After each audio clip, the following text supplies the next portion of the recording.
안녕하십니까. 불교 생각입니다. 지난 시간에 일반적인 깨달음 얘기 드렸죠? 이번 시간도 계속 깨달음에 대해서 말씀드리는 시간을 갖도록 하겠습니다. 잠깐 지난 시간에 얘기하다 말았는데요. 근데 본질이 깨어나면 현상이 사라진다고 그랬죠? 당연하죠. 그죠? 상대적인 세계는 절대계한테 안 됩니다. 왜? 상대적인 세계는 임시적인 세계이기 때문에 이 모든 게 임시적이죠. 그렇기 때문에 영원한 거는 아니란 말이에요. 그러니까 영원성이 있는 본질한테는 상대가 안 되죠. 사라질 수밖에 없어요. 그러니까 본질과 현상이 만나면 현상이 사라질 수밖에 없죠. 당연하죠. 본질이 깨어나려고 하면은 이 현상을 잘 보시면 돼요. 그러면 왜냐하면 그 현상과 본질이 둘이 아니거든요. 그래서 불교는 불이법이라고 그러는 거예요. 그러니까 둘이면서 둘이 아니다. 그러니까 눈으로 볼 때 우리가 살고 있는 이 현상계와 절대계가 분명히 둘이 있지만 알고 보면 하나의 모든 게 다 있다. 몸이 하나다. 한 몸이다. 이렇게 얘기할 수 있고요. 본질이 깨어나면 현상이 사라진다. 이거는 이제 옛날 그 조사선사께서 이제 깨달음을 얻고 나서 오도송 아시죠? 오도송. 그러니까 깨달음의 그 기쁨을 개송처럼 이야기하신 겁니다. 그걸 오도송이라고 그래요. 오도송이라고 하는데 거기에 보면 붉은 화로에 부딪힌 눈송이는 흔적도 없이 사라진다. 바로 그 대목이 제가 얘기해드린 본질이 깨어나면 현상은 사라진다. 그거와 같은 뜻이에요. 그러니까 이제 그런 말을 이제 더 멋있게 옛날 스님들은 그렇게 참 시인이었어요. 스님이면서 수행자면서 시인입니다. 그래서 아주 멋있게 얘기를 하신 거죠. 붉은 화로에 부딪힌 눈꽃송이는 흔적도 없이 사라진다. 이런 거를 일종의 이제 시적인 감각으로 이렇게 표현을 멋있게 하신 거죠. 그러니까 지금 우리 후손들이 이제 먼저 선지식이라고 그러죠. 선지식 하신 그 조사선사께서 얘기하신 거를 참고해서 공부를 이제 열심히 하다 보면 그 깨달음을 얻게 됩니다. 한마디로 말해서 현상을 보는 것 바로 그게 본질이고, 본질의 입장에서는 이 세상이 법계죠. 법계로 보이는 거예요. 그러니까 중생도 없고 부처도 없이 보인다고요. 사실은 본질 입장에서는 그렇다는 거예요. 찾으면은 모든 것은 사라지고 찾는 것만 남는다. 그러니까 찾는 존재만 남는다. 본질을 얘기하는 거죠. 바로 생각 감정이 없으면 찾는 것만 또렷이 남는다. 본질의 그 의식이 다른 말로 하면 안심이에요. 안심. 그러니까 편안할 안자에 마음심자. 그러니까 편안한 마음이다. 본질의 그 절대계를 들어가면요. 제가 오래됐을 거예요. 좀 오래됐는데 거기서 말씀드렸죠. 어머니의 품 안에 안기는 것과 같다. 그러니까 절대계를 들어가게 되면 사선정 삼매를 지나서 아뢰야식을 넘어 본질의 세계로 들어가면요. 어머니의 그 품에 안기는 것처럼 그렇게 아주 편안합니다. 조용하고 편안하고 고요하고 그렇습니다.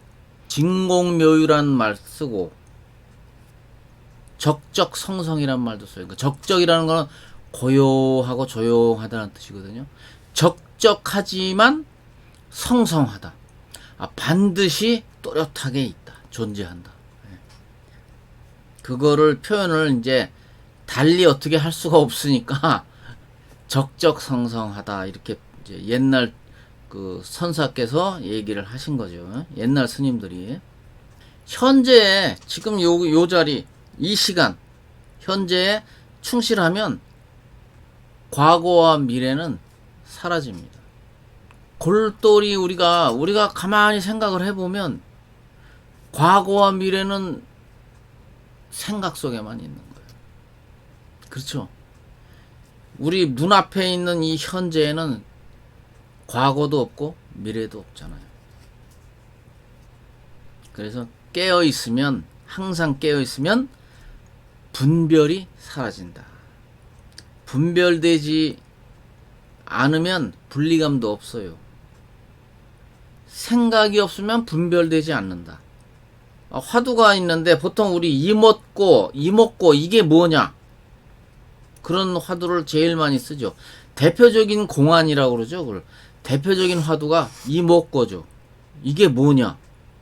그러니까 이게 뭐냐? 그거를 알면 견성을 하고 깨달음을 얻는 거예요. 근데 일반인들은 그냥 이게 뭐냐 그러면 전혀 이해를 못할 뿐더러 접근조차 할 수 없고 뭘 얘기하는지도 모르죠. 그래도 수행을 계속 해오신 분들은 그거를 찾아갈 수가 있는데 일반인들한테 갑자기 그렇게 들이대면은 어리둥절하죠. 어리둥절. 이게 무슨 소린가.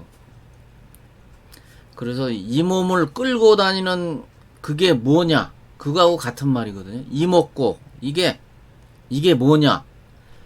네 몸을 끌고 다니는 그게 뭐냐? 그 존재를 말해봐라.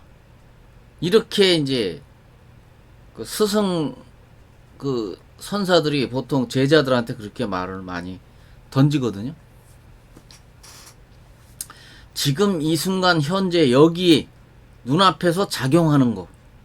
생각을 막상 찾으면 생각은 사라지고 없다.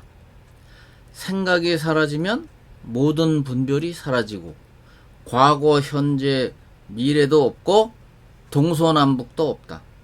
지금 여기 깨어있는 참 의식, 이것이 본질이다. 이렇게 얘기가 되겠습니다. 선도 생각하지 말고 악도 생각하지 말고 바로 이러할 때 무엇이 본래의 면목인가? 그것도 화두입니다. 그것도 공안 중에 하나인데요. 부모미생전 본래 면목이다. 이렇게 얘기를 하죠. 부모미생전 본래 면목이라. 본래 면목이 무엇이냐? 이제 이렇게 제자들, 이제 스승이 제자한테 이제 들이대죠. 그러면 제자가 멍해가지고 말을 못해요. 대답을 못하면 이제 그 주장자 몽둥이로 한번 옛날엔 그렇게 도제식이기 때문에 옛날엔 그렇게 많이 했죠.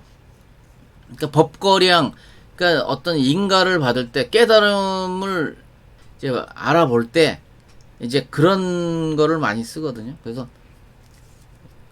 깨달음을 얻지 못했으면서 깨달음을 얻었다고 말하면 옛날 그 스승들은 조사 선사들은 진짜 가차없이 몽둥이로 막 때리고 그랬어요.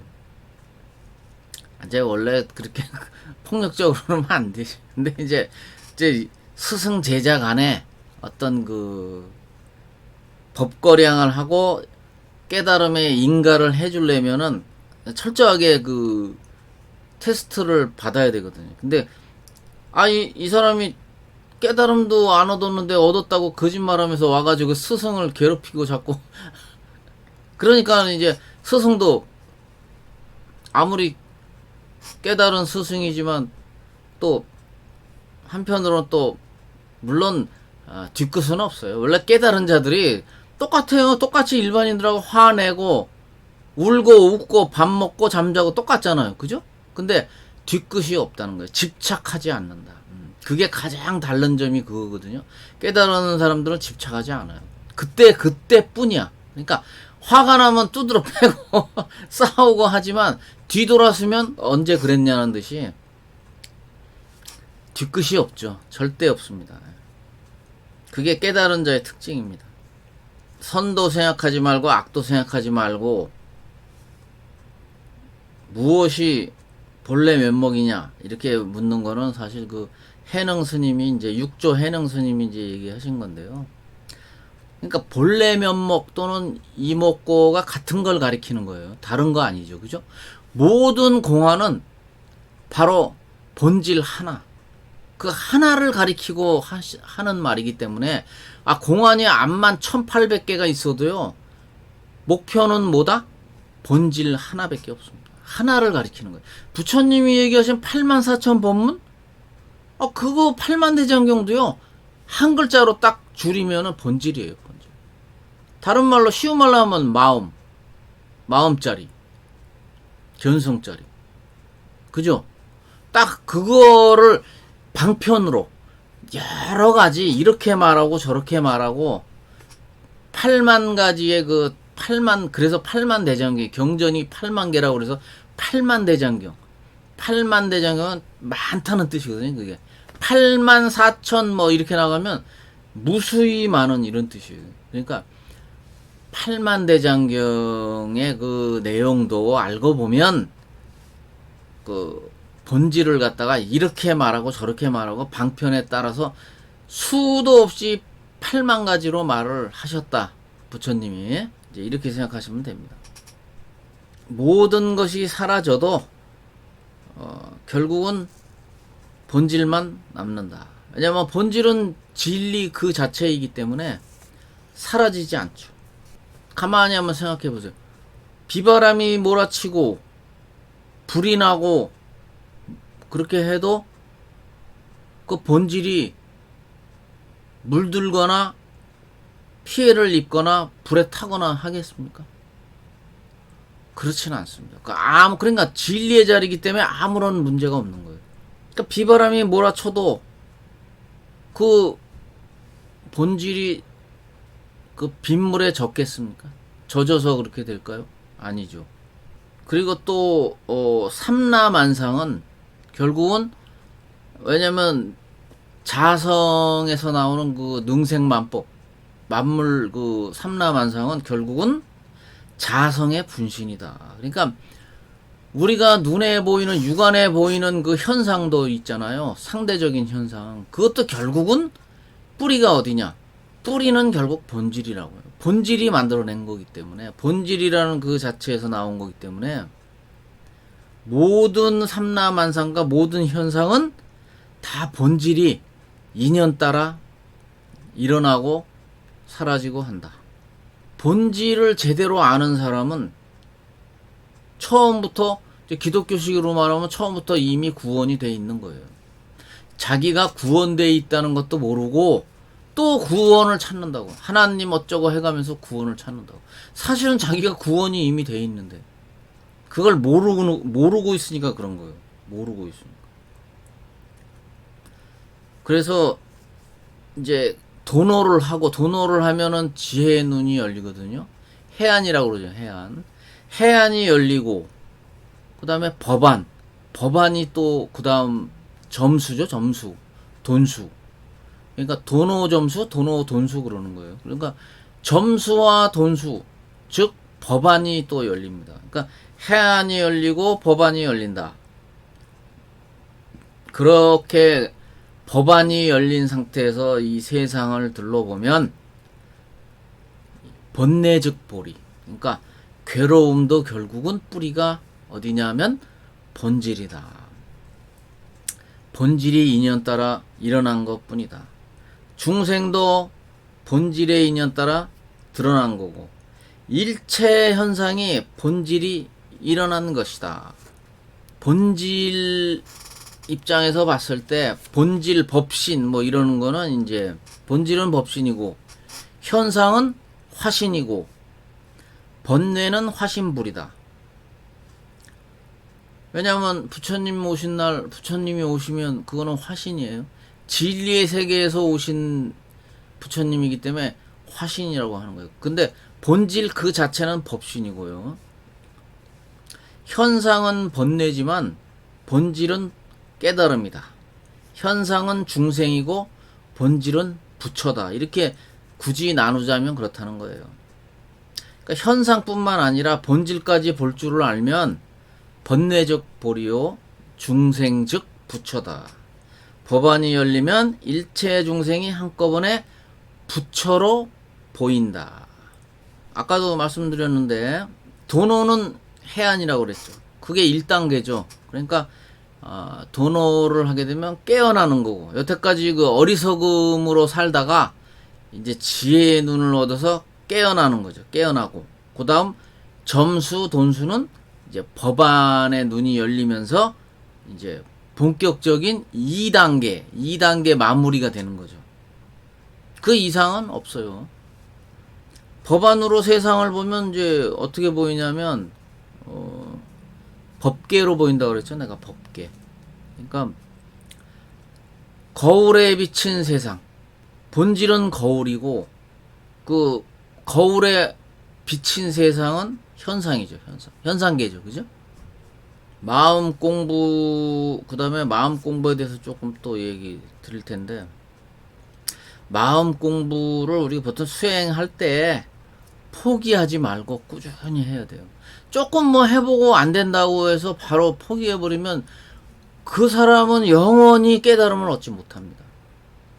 적어도 불자가 되면 끝까지 포기하지 말고 자꾸 참구하고 좌선하고, 좀 어려운 방법이지만 화두를 들고 계속 정진을 하시든지, 아니면 제가 얘기한 방법 있죠. 그 숭산선사 숭산 큰 스님이 가르쳐 준 거, 오직 나는 모를 뿐. 내 자신이 누군지도 몰라. 이름도 몰라. 나이도 몰라. 여기가 이 자리, 여기가 어딘지도 몰라. 그런 그 다짐으로 선정에 들어가게 되면 어느새 자신도 모르게 사선정으로 들어가요. 그러니까 사선정, 1선정부터 4선정까지가 한참 걸리는 게 아니고 한 방에 이렇게 꿰뚫고서 들어갈 수 있어요. 하다 보면 처음에는 좀 힘든데 그게 습관이 되고 몸에 배잖아요. 그러면 한 번에 들어간다니까. 한 번에 빠른 속도로 들어가요. 빠른 속도.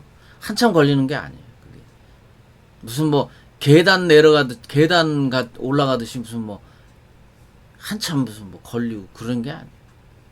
단박에 그냥 들어가는 거예요. 단박에. 집중을 잘하고 무심 상태로 바로 되잖아요. 그럼 바로 넘어가는 거예요. 아래야식을 그냥 뛰어넘어가는 거예요. 그렇게 하다 보면 결국은 본질, 절대계를 결국은 만나게 됩니다. 만나게 되고 부처님이 어떻게 깨달음을 얻으시고 그 깨달음이 무언지를 금방 알게 되죠. 알게 되면 그렇게 기쁠 수가 없어요. 희열이 생기는 거예요. 희열이. 왜? 목마름으로 그렇게 찾았잖아요. 치구심으로 목마르게 찾았잖아요. 찾았던 그 목마름이 일시에 그냥 그 샘물을 떠먹은 것처럼 목마름이 해소가 되고, 확 해소가 되고. 그러니까 기쁠 수밖에 없죠.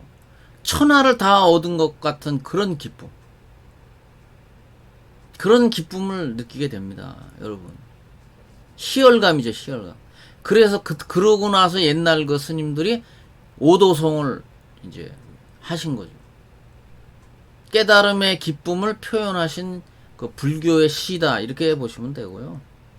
내가 만약 싫은 사람이 있으면 그 사람이 이제 중생이다 이거. 그러면 그는 나의 그 중생상이 될 수밖에 없어요. 약점이잖아요, 약점. 내가 싫어하는 사람 그 자체는 나에게는 중생상이에요. 그 존재가. 그러나 그 거울에 비추는 그 거울은 본질이기 때문에 번뇌를 거부하면 내가 분열이 돼서 괴롭고, 분열이 되면 우리는 불행해집니다. 우리 안에 그림자를 거부하게 되면 내 자체가 중생이 되는 거예요. 부처나 보살이 되는 게 아니고 나도 그냥 중생에 불과한 그런 수준으로 떨어지는 거죠.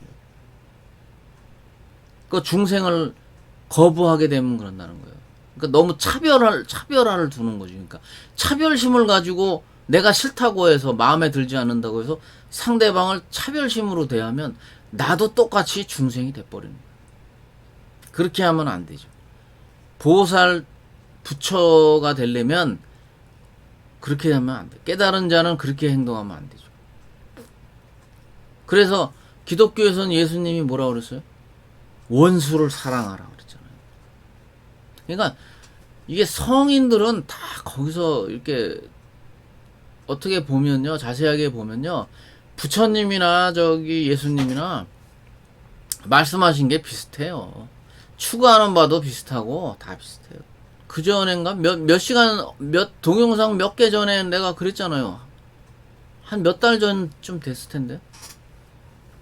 한 2개월인가 3개월 전에 그랬을 거예요. 추구하는 거는 똑같다고. 예? 그러니까 기독교나 그 어리석은 사람들이 봤을 때는 다 다른 걸 추구하는 것 같지만 잘 한번 생각해 보세요. 자, 잘 생각해 보세요. 내가 그랬죠. 우주에는 오직 하나밖에 없다고.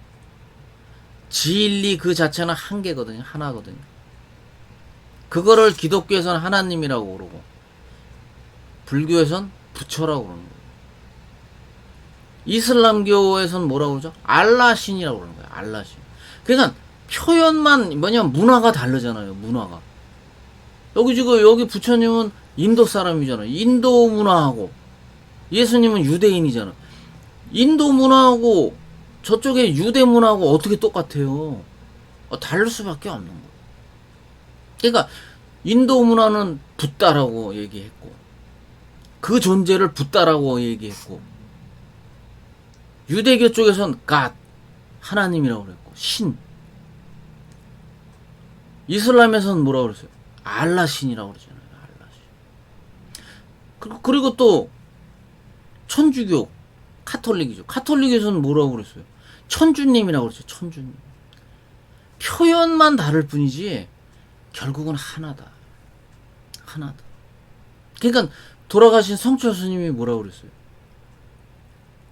법당에서는 아멘 소리 나오고 교회 예배당에서는 목탁 소리가 들려야 된다. 그 뜻이 뭡니까? 결국은 하나라는 얘기거든. 하나를 표현하는데 여기선 이렇게 얘기하고 저기선 저렇게 얘기한다. 그러나 결국은 알고 보니까 하나였더라. 그거 하나였더라. 근데 어리석은 자들은 그거를 오해를 하고 곡해해가지고 왜곡하는 거죠. 왜곡해서 내 종교가 최고고 네 종교는 나쁜 거고 우리 하나님은 최고고 너희 그 부처는 우상 숭배다. 이런 얕은 지식으로 깨달음을 얻지 못한 상태에서 함부로 말을 하면 안 되는 거예요. 함부로 말을 하거든요. 안 되는 거예요. 스스로 그 무식함을 증명하고 있는 거예요. 그거는 안 됩니다. 그래서 의외로 있잖아요. 종교는 있잖아요. 내 종교가 귀하면 남의 종교도 귀한 거예요. 존중을 해줘야 됩니다. 그리고 제가 이렇게 깨달음을 얻고 이렇게 세상을 바라보니까요. 결국은 아무것도 아니에요. 그렇게 단순할 수가 없어. 왜? 하나밖에 없다고 그랬잖아요. 그거 하나밖에 없어. 기독교, 천주교, 뭐 이슬람교, 불교 다 소용없어.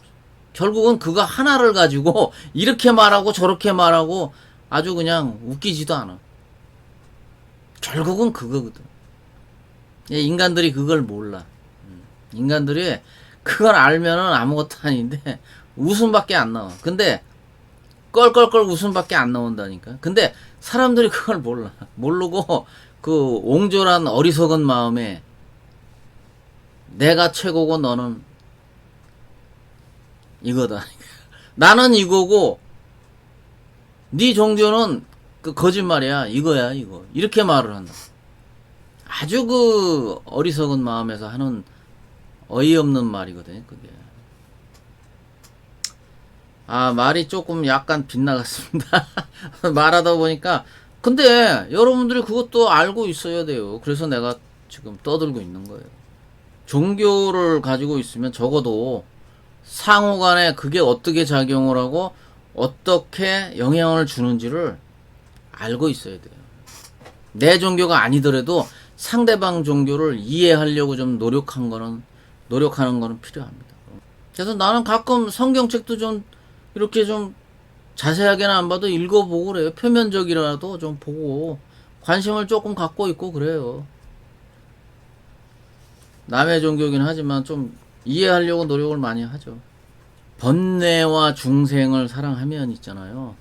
분열을 극복하고 통합된 세상으로 결국은 돌아간다. 여기 지금 말씀 제가 좀 아까 드린 거 그게 이제 정리해서 말하면 그런 거예요. 그리고 부처님이 연꽃을 이렇게 좋아하시잖아요. 연꽃을 이렇게 들고 미소를 지으셨다. 그러니 제자들은 따라서 같이 미소를 지었다. 이제 그런 대목도 많이 나오죠. 바로 그 연꽃이 진흙탕에서 이렇게 꽃이 피죠. 그러니까 진흙탕에서 비록 꽃을 피웠지만 물들지는 않는다.